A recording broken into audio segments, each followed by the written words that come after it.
But in the past, there just hasn't been any recovery infrastructure in Lewis County at all. None. Yet it's been the number one problem here, that everyone talks about. I think there's a lot of people out there that deny, how bad our situation is in our community and in our county. I think we need to make them aware of how bad it is. In return, be there for the families and the addicts that want to get their lives back on track. Again, mention the children. We need to be there, not just for the family members, the older ones that it affects, but even the children, and do what we can to to put it at the forefront of our community, because it's going to overtake our community if we're not careful. So we need to do what we can, to get it back. I have seen pill transactions take place in open, broad daylight here in Lewis County, downtown, Front Street. Watched it happen from the same location umpteen times while I was babysitting my grandchildren. It was high school students pulling up, person running out in their robe, transactions would happen, and they were off to school. Early morning, saw it happen. We're about 13,000 people in this county, and I can't say that there's not one family.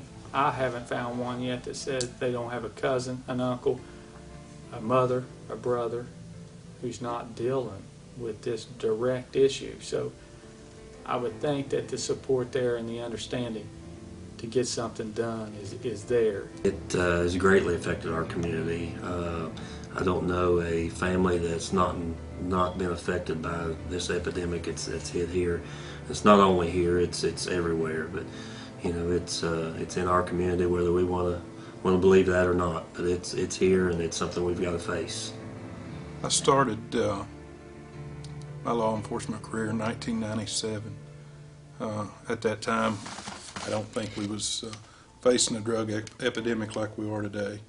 It was common then, and to find a six-pack of beer, a bag of dope.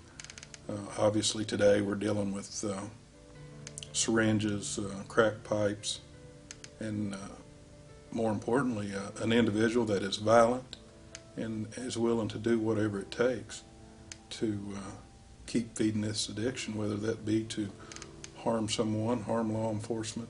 They're willing to take that risk. Marijuana now is not an arrestable offense. We cite them, let them go. That's where the drugs went to now, and it's just went downhill. Out of an average of about 65 to 70 county inmates, I would say all but 3 to 4 that are just failure to appear in court or failure to show up on a warrant, unrelated to drugs. But the rest is probably a 95–96% drug-related charges. It's a no-winning battle. There's too much money to be made in it. You take them off the street, there's somebody else. And, you get to the drug courts. Good thing, bad thing, I don't know how you want to look at it, but my opinion is if you just put the user in there, that's fine. But when you put the people that sell them in there, the only thing you're doing, I think, in my opinion, is give them a license to resell. That's what they do. They just get another license, just keep right on selling. Yeah, they may, the guy that's going to make the money off selling drugs is the guy that don't use them. And you put them in drug court, now they're really going to make money. It's sad when you see, the visitations that we have and the young children in there who's getting trained to see their mother and father on a regular basis in a jail. And mom and dad explain to when they're coming home, and it's also the grandma and grandfather who's from a different generations having to deal with their own son's issue, and it's just spiraling out of control. People like to define it as being a war, and that's probably a fair assessment, but we're fighting this war with 3 or 4 guys against hundreds here in Lewis County. Now, it could just be that I'm more aware of some of it, but it appears to me in the last, I would say 15 years or so, that there is more drug use, pills, prescription pill use than there was in the past, and a younger audience that's participating. It's a process that can lead one to lose hope, you know, as they watch their loved one get further and further along in the disease. I think it affects families and children, especially when there's a lack of stability in the home, when parents are using or abusing alcohol and drugs. And I think as the drug abuse continues through generations, it becomes kind of a way of life for folks, and there's no stability at all, and that affects everything. It affects everybody in the community then, when you don't have stable family life or any kind of structure around that. It's bad everywhere, don't get me wrong. You know, here it might be pain pills, and, you know, Arizona it might be methamphetamine. Arizona, you might have 80 AA meetings, you know, in a 5-block radius, whereas here, you might have 2 or 3 a week now, which last year, you know, you wouldn't have any. So, you know, that might bring the statistics, you know, up or down for this county. From what I've seen, yeah, it's a horrible county, but the drugs are everywhere. You know, your geographical change ain't gonna happen. If you're not happy being sober, you'll find something to use. When you're trying to help folks in any way, whatever it is that it is essential that no one involved comes across judgmental, where a person feels as though they're being condemned and looked on as a failure, when in fact what they need from us, and especially from the Christian community, is they need a loving compassion that says, let me help you up.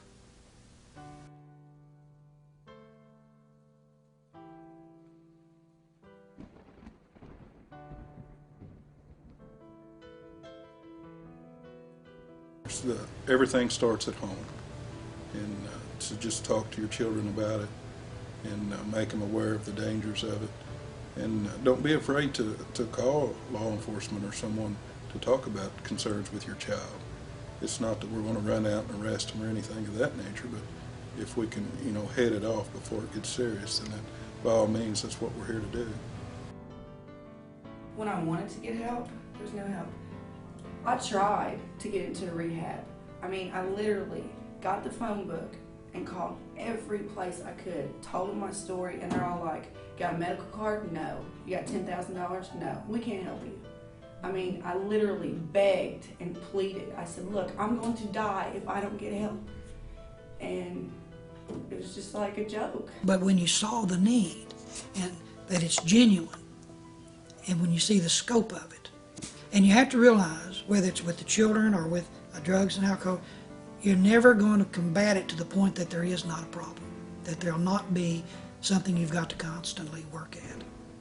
And you have to take each success as it comes, knowing that there's going to be lots of them that will not be successful with all your effort at this moment.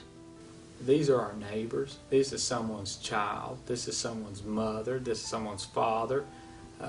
And they're not lifers. They're going to be out. They're going to be our neighbors. How do we want to put them out? I can treat them horrible in there. We could lock them down, give them the bare minimum to stay alive. But I'm teaching them. I'm modeling to them what to do to others when they get out. And they're going to come out upset, angry, and the family's going to get that in. Their children's going to get that in. So it kind of escalates from there. So I'm trying to say, hey, to the individuals in the county, I'm trying to do what I can to show that people do care. If you're willing to try, we're willing to give you a chance. If you're not, okay. But for the ones who are, we're here to give you a chance, and we're going to treat you with respect. We're going to treat you like a human being, like you would want others to treat you. If you mess up, we're not going to hit the whole 20. We'll deal with that individual and make him pay, and then when he's done, we can put him right back in the program. But a lot of them want to see them really punished. But they got to remember that's going to be their neighbor when they get out, and it's very soon. We release a lot, so hopefully these guys will get out, feel better about themselves, go out and get some employment opportunities. The thing about it is when people do drugs, is once they get off of them, their friends, who they think are their friends, it's the people they go back to. Well, guess what they're still doing is drugs. They're in a no-win situation. They're not going to quit. The only way that you're going to get these people off these drugs is you're going to get them in a different environment than what they're used to. The cycle of drug abuse and addiction and alcoholism is a whole mindset. It's a whole lifestyle, you know, and the kids have to break out of that. They have to be around people who are not using or abusing. They have to hear the message, you know, that this isn't happening in everybody's home because they think so. That's what they're used to. So, you know, they think their home is just like everybody else's, but that's not the case. So they have to get away from that, get some stability. They can get it through school, through places like the Boys and Girls Club, and then through caring adults around them and their faith communities. So they have to be surrounded with that strong base of support. And we just need to do what we can as community leaders and families and things, and try to pull people together and help, you know, slow the process and even get rid of some of it if we can. And I think the coalition is a good thing. I think it's we've had, you know, some community leaders and people that's been involved that is really wanting to put an end to this. And I think anything that we can do to help is something we need to do. It's just, we've got to start somewhere. And I just think that this is a start. You know, where it works or not, we'll see. But it's a start. I mean, we've got to do something for Lewis County to try to help.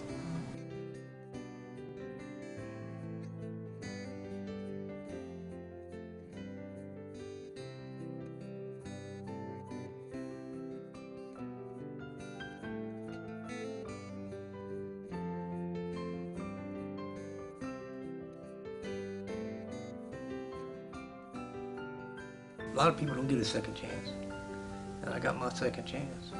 I took it in both hands, and even here today, just walk into Harold, now somebody died right there, you just walk around them, it don't bother you a bit, you know, being in them kind of places. And I've had a lot of good friends die of the disease, because it was very, very bad, but for myself, it's for me, tremendous. I can't say enough what it means to me to be straight today. Well, you know, recovery takes you from being a taker to being a giver, and that's one of the things that the 12 steps do. For years, I was what you call a functional addict, but I reached the point where I was, you know, totally helpless, totally hopeless, you know, bankrupt in every, you know, way of the word, you know, spiritual, physical, mental, emotional. And basically, I just ended up in the end where I couldn't do anything. I ended up in a state of dereliction where I was basically just a bum. And, you know, everyone else saw it going on around me, but it took, like I say, a great deal of pain and desperation for me to see it, you know, in myself. No matter what happens, you know, I'm not going to use. You know, you can't get into recovery and have a solid foundation if you have any reservations. You know, like, well, if my girlfriend leaves me, I'm going to get high. You know, I don't know if I'll be able to make it, you know, if grandma dies. You know, all those things are tragic and painful. But, you know, the addict has to have a made-up mind that no matter what, you know, I'm not going to use.